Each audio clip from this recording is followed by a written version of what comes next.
What if I told you one of the greatest football players in NFL history is a guy you probably never heard of? In a single season, he led the league in rushing yards, punt return yards, total yards from scrimmage, and interceptions. And he's the only player to ever score 9 different ways. Plus, after his rookie season, he joined the Army and fought in World War II. His name is Bill Dudley.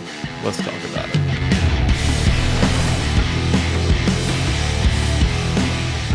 Welcome to High Fiving Strangers. My name's Clint Sanders, and I can already hear all the keyboard warriors clickety-clacking down in the comment section saying, "There's no way the greatest football player ever lived in the 40s. They played against plumbers."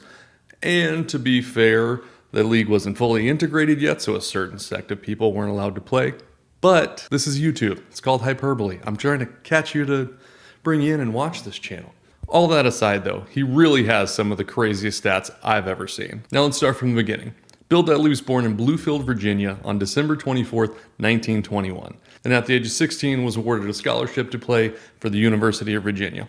But it was strictly just to be a punter and kicker, because at the time he was only 5'9", 150 pounds. Super undersized, but had the determination to be way more than just that. Here's an excerpt I found from a local journalist that was covering during high school, and the last line actually made me laugh out loud. Let's set the scene. I mean, it is 1938 we're talking about here. Dudley earned the nickname the Bluefield Bullet while he was in high school. He wasn't the fastest player on the field, but he sprinted quickly, ran elusively, and changed directions almost intuitively. Maneuvered behind blockers and often spun away with would-be tacklers. The Bullet always hit his target. His monumental talents were seen by all in 1938. Bullet helped the Graham High School team beat favored Princeton High when he kicked an astonishing 35-yard field goal. The last line, again, is what made me laugh. An astonishing 35-yard field goal. Those two things don't really go together, especially in today's game where we got dudes casually kicking 60-yarders.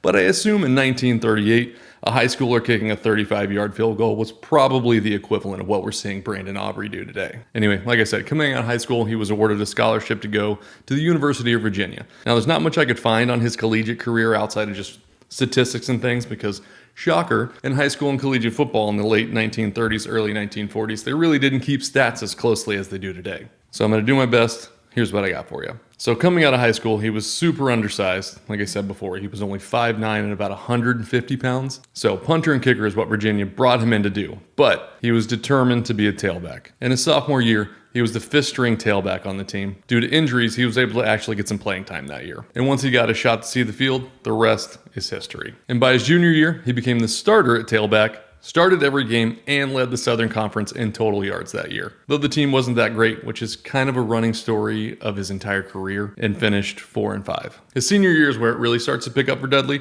So here's a bunch of stats that I'm going to try to do in one take without screwing it up. Wish me luck. That year, he led the entire nation in 5 total different categories. Touchdowns with 18, total points scored with 134, total yards gained with 2,441, a rushing average of 6.2 yards, and total touchdowns responsible for with 29. Also, you're going to have to get used to on this channel how I count. I go 1, 2, 3, 4. Brother, a lot of people think it's weird. I think it feels natural. Sorry, you're just gonna have to get used to it. And he became the school's 2nd ever consensus All-American in football, and wrapped up that season by being named the Maxwell Award winner for Best College Football Player. One of his best games was the last game of the season against North Carolina, which apparently is called the South's oldest rivalry. I didn't know that until this video. And the first game was played in 1892, but not to be confused with the Deep South's oldest rivalry, which is apparently Georgia versus Auburn, and also started in 1892. So the South's oldest rivalry is North Carolina versus Virginia, and the Deep South's oldest rivalry is Auburn versus Georgia. You learn something new every day. Well, hopefully you're learning a bunch of new things this video. But anyway, let's get back to Dudley. North Carolina had beaten Virginia for 9 straight years coming into this game, but Dudley took it over and scored all 28 points, leading to a 28-7 victory. I found a few different conflicting stat lines, but this one comes directly from a newspaper that was written about the game at the time. So, his first touchdown was a 21-yard pass. His second was a 67-yard run. His third was a 79-yard touchdown. And then he finished it off with a humble but easy 3-yard touchdown right up the gut. There was one article I found, though, that said that third touchdown was actually 89 yards and came off of a fake punt. Can you imagine that? A fake punt on your own 11-yard line or 21-yard line, pending who's correct in all of this? That's crazy. I would assume that that comes off of like a bobbled snap or something. It's not a like called fake since it was on their 11-yard line, that he just picked up a bad snap and took it to the house. But who knows? I mean, this dude probably had enough confidence to say, F it, grabbed this ball and took it to the house for 89 or 79 yards, whichever person we can believe. After college, Dudley actually had no intention of ever playing in the NFL and wanted to join the Navy to become a pilot in World War II. I feel the need for speed. Which is what he did, or at least what he tried to do. But upon looking at his paperwork, he actually didn't have parental consent, which at the time you needed when you were under the age of 21, which he was. So instead of joining the Navy, what did Dudley do? Just become the first overall pick in the NFL draft by the Pittsburgh Steelers. Steelers suck. Sorry, I'm a Browns fan. Kaiser under pressure, somehow escapes. Kaiser's pass is incomplete. Right through the hands of Coleman. I know, that sucks.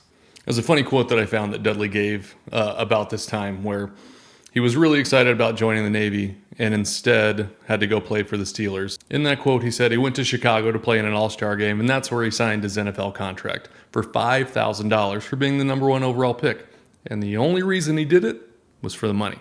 He said, they signed me for $5,000 simply because I was the first overall pick. So as you could imagine, he went into that season not focused on football, not wanting to play for the Steelers, and just wanting to go fight in a war, so nothing exciting happened. Just kidding. He led the league in rushing yards, all-purpose yards, and was named the NFL Rookie of the Year. Not bad for a dude who only played because of the money. His stats for that year are as follows. 696 rushing yards for 5 touchdowns. He completed 35 passes for 438 yards and 2 touchdowns. Returned 20 punts for an average of 14 yards per punt. And returned 11 kicks for an average of 27 yards per return.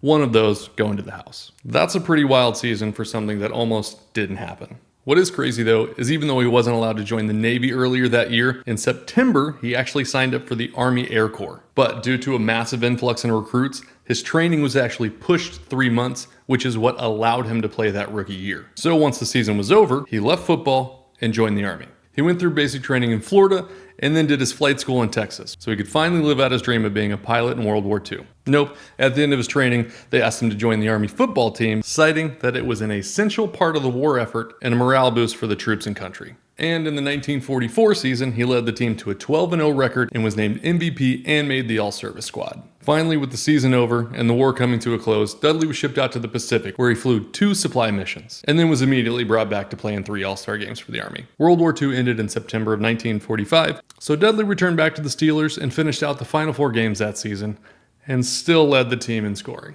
He only played the final 4 games of the year, and still scored the most points out of anybody on the team. The next year, though, in 1946, is where it really pops off and the stats just get silly. And I mean that in the best way possible. He led the league in 5 different categories that season. So to recap, first year in the league with the Steelers, won Rookie of the Year. Then left to join World War II, where he played for the Army football team, won an MVP. Then came back to the Steelers in 1946 and did this. Most rushing yards for the year, most punt return yards for the year, most all-purpose yards for the year, most fumbles recovered, and most interceptions with 10.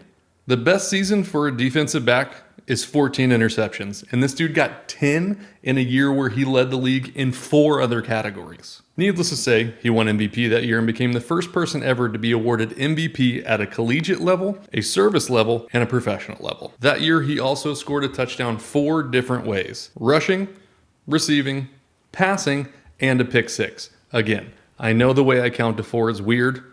You can roast me in the comments if you want. I'm not going to change it. And I'm curious if that gigantic thunder was picked up on this mic. It literally just started raining while I was in the middle of recording. Hopefully you didn't hear that. But apparently Dudley and the new Steelers head coach Jock Sutherland didn't get along. So at the end of that year, he was traded to the Detroit Lions. Can you imagine that right now? If you traded the MVP of the league to another team just because him and the head coach didn't get along, that would be crazy. But I guess thankfully back in the day, they didn't cover it as crazy and there wasn't a 24-hour sports news cycle that just had to be pounded in with as much content as possible. And I hope you're enjoying mine. He actually considered retirement after that season, but much like his rookie year, couldn't pass up the money, and the Lions gave him a 3-year deal for $20,000 a season, which equates to about $350,000 today, which is a lot of money, don't get me wrong. But can you imagine the reigning MVP of the NFL today getting a contract worth $350,000? The league minimum for a rookie is almost $900,000 a year. So the reigning MVP of 1946 was getting paid a third what current NFL rookies are getting today. Shout out live rights deals and everybody making millions and millions of dollars to play a simple child's game. Sadly, that Lions team he was traded to was total trash, which isn't surprising considering that most of the Lions' history, they've been total trash. In that first year, they came in last in the division, only winning 3 games.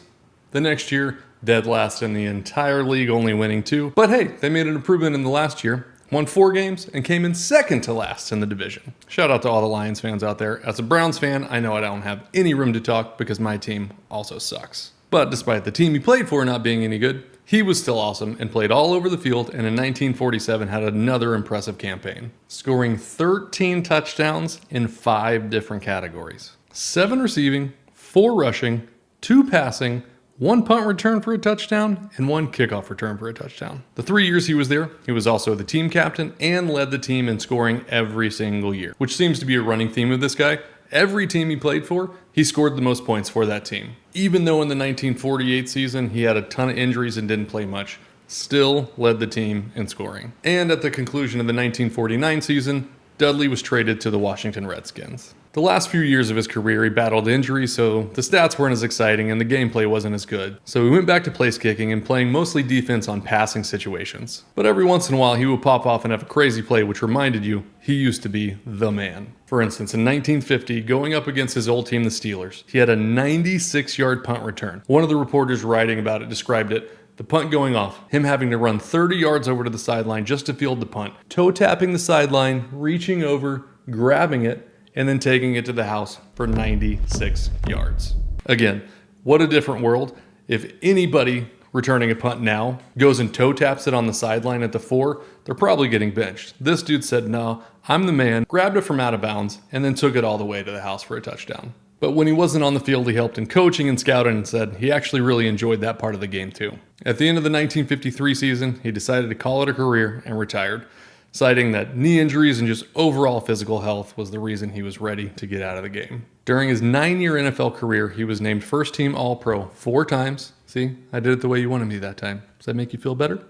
And was named second team twice. Now let's go over all the stats and accomplishments one more time, and then you can decide for yourself if this is one of the greatest players to ever play the game. He won the Maxwell Award for Best Collegiate Player while leading the entire nation in 5 different statistical categories, was named NFL Rookie of the Year, then left the NFL to join the Army during World War II, where he then won Most Valuable Player in the Service Academy, led the league in rushing twice, led the league in punt yard returns twice, led the league in interceptions, all of those 3 happening in one singular season, and won an NFL MVP. He's also one of 2 players in NFL history to score a touchdown every single way possible that you can. The person he shares that stat with, Deion freaking Sanders.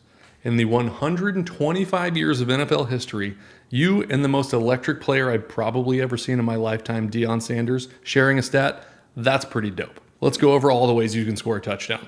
Rushing touchdown, passing touchdown, receiving touchdown, pick 6, fumble 6, punt return touchdown, kickoff return touchdown. But like I said in the beginning, he is the only player in NFL history to score it 9 different ways.